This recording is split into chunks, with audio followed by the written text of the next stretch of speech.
We first have to ask our teachers to get to know our parents. What is it that makes them unique, and what makes them tick? What is it that overwhelms their plate? Are they hardworking parents? Are they in school parents? Are they students? What is it about them? So we ask teachers to get to know the parents in a way that they can individualize, because they really know that person, and then to get to know that child within that. So first, get to know them, be interested, ask about, talk about the weather, talk about just things, initial things to get us to know that parent. So then we can individualize, find out what the parents' worries are about the babies. What's the most difficult times of their day? What's the most challenging part of being a parent within that? As well as what's the most rewarding part of being a parent within that? What do they love the most? What gives them the most joy within that? And then, some parents really struggle with their own person.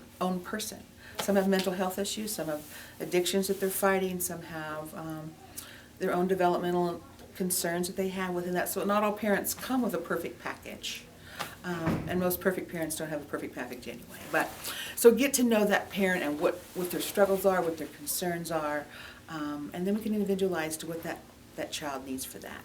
Specific techniques, we're not saying the same thing as, I always say reflect the feeling first. If a mom's looking overwhelmed, then reflect that overwhelmedness. If a mom is looking angry and frustrated, then reflect that piece of, oh my gosh, Mom, it's been a really, really busy morning, or Dad, it's been a really, really busy morning. I understand that. What can we do to make it better as we continue throughout the day? So first, reflect the feeling, know what about them that's important, know what about their child that's important, and just be yourself as a teacher. As a teacher, know what's your motivation for this day. Why are you here? What are you working on today? What's the challenging part of being in this classroom today? So know yourself, know the parents, and then get to know the child. And then use the child to speak through to meet everyone's needs as far as engagement and getting to know each other. We look at that drop-off and pick-up time as the most critical part of building relationships with the parent. That teacher-parent relationship is the most critical piece that we have to offer.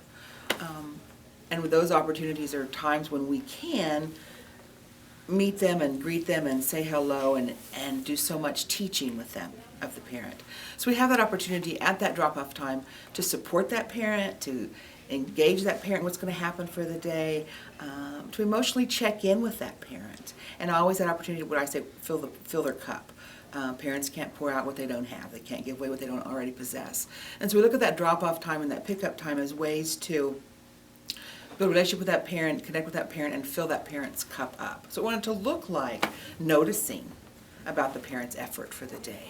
We want it to look sound like noticing what all it's taken to get the child to our classroom for this day. We want to help the parent know what we're going to be doing today. All out of that connected relationship that we want to build with them so that they can be better parents. Okay. So we might say to that parent as they hit the door, we all like to say, oh, how cute the baby is, and oh, what big eyes, and what bow in her hair, and great things we do with the clothing for the baby. And typically when we greet a child, we always greet the child and say, oh, how cute and how precious you are. But more importantly, we want to greet the parent to say that. Notice the effort of that parent. Say, oh my gosh, Mom, you knew just what to do.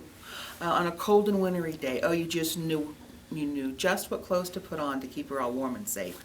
So comments that we make to the parent about the child, or speak through the child to the parent, just so that we can notice the positive things that they're doing. There's lots of missed opportunities that we have in child care.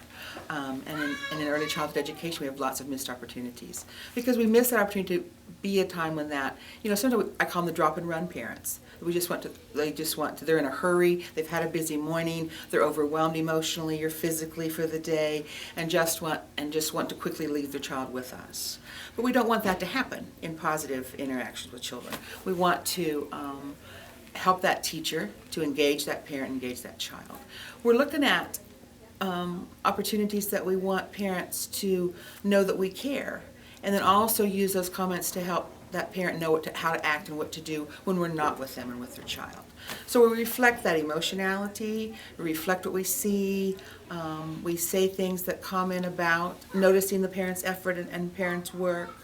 That sounds like, oh, how beautiful What a beautiful job you've done getting your baby ready today. Oh my gosh, Mom, I know you look so overwhelmed and it's such a busy, busy, busy day and you have lots to do in your day. Thanks so much for stopping by and giving us a second this morning. Your baby feels so much better if you've had some time to say goodbye to it before it goes. Those kinds of just connecting opportunities between teachers and parents are useful.